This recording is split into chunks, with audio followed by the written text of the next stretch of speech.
শান্তিপুরে রাস উৎসবের প্রস্তুতি কতটা কি সম্পন্ন হয়েছে সেই নিয়ে আজকের ভিডিওটা হতে চলেছে। 15ই নভেম্বর 2024 অর্থাৎ শুক্রবার প্রথম রাস, শনিবার মধ্যরাস আর রবিবার পড়ছে ভাঙা রাস। বড় গোস্বামী বাড়ির থেকে সূত্রপাত হওয়া এই রাসের রেশ শান্তিপুরের বিভিন্ন বারোয়ারিতেও দেখা যায়। তো এই বছরের কি প্রস্তুতি থাকছে চলো সেটা দেখতে থাকি। শান্তিপুর স্টেশন থেকে হাঁটা পথ 10 মিনিটের প্রথমেই চলে আসলাম আমরা শ্যামবাজার রাস উৎসব কমিটিতে। এখানে এই বছর এদের ভাবনা প্রয়াস।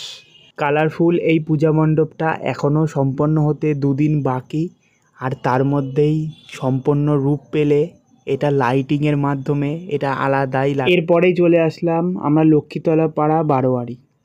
এদের এই বৎসরের ভাবনা বদ্রীনাথ, 4 ধামের মধ্যে এক ধাম এই বদ্রীনাথ। তো দেখতে এখন প্রায় সম্পন্ন হয়ে ওঠেনি, আশা করা যাচ্ছে যে বৃহস্পতিবারের মধ্যে এটা সম্পন্ন হয়ে যাবে। এবং এটার ভিতরে ঠাকুরের বিভিন্ন অবতার সেগুলো এখানে প্রিন্ট করা হয়েছে, আর এখনও চূড়া থেকে আরম্ভ করে নানান কাজ বাকি আছে। এরপর চলে এসেছি আমরা বড় গোস্বামী পাড়া বারোয়ারি। এদের এই বৎসরের ভাবনা হাতের কাজে বাঁশের খেলা, হস্তশিল্পে বাঁশের মেলা। অর্থাৎ শান্তিপুরে প্রথম যে রাস শুরু হয়েছিল যে বড় গোস্বামী বাড়ির থেকে, সেই বারোয়ারিরই এই পুজো এটা। যেখানে বড় গোস্বামী বাড়ির পুজো হয় তার থেকে হাঁটা পথ 2 মিনিটের এই পূজা মণ্ডপটা তোমরা দেখে নিতে পারবে। এরপরেই চলে এসেছি আমরা লিডার ক্লাব। 50 বৎসরের পূর্তিতে এদের এই বৎসরের ভাবনা আলোর খেলা।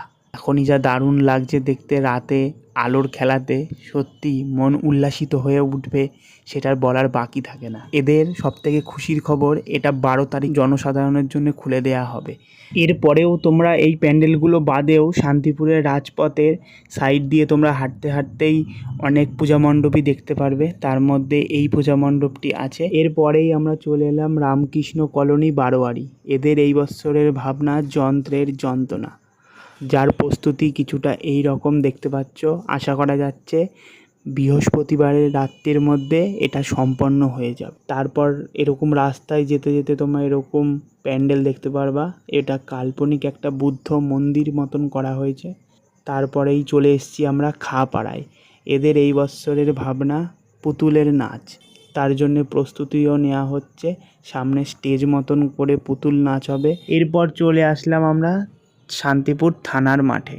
এদের এই বৎসরের ভাবনা কাল্পনিক পূজা মণ্ডপ, আর প্রত্যেক বৎসরই এরা রাধাকৃষ্ণ ঠাকুরের মূর্তি করে বিভিন্ন রকমের। জোর কদমে কাজ চলছে, সবাই রাত দিন এক করে কাজ করছে।